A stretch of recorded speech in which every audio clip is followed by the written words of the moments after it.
Here's how to use custom teams or schools in Dynasty mode. To get started, at the main menu, you want to come over to Create and Share, and then go to Download Center. So pretty soon I'm going to make a video showing how to create your own team on Team Builder and then uploading it here. But for now, for this tutorial, I'm just going to show how to download a team that's already on here.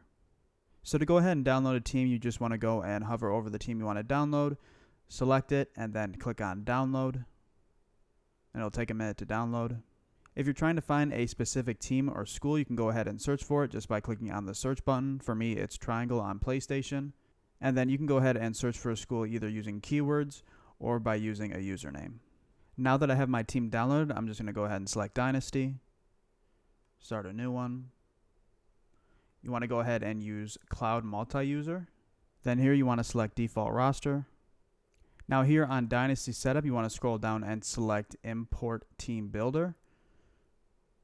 Now here you can go ahead and select which team you want to replace with your custom team. So let's say I want to go ahead and replace a team in the Big Ten. I'll go ahead and select Indiana right here. And then I can go and select the team I just downloaded. And then use the Team Build roster. Once you've imported your team, go ahead and click on Advance. And then go ahead and find your team on this list here. Here it is right here. It took me a second to find it. I'll go ahead and select it.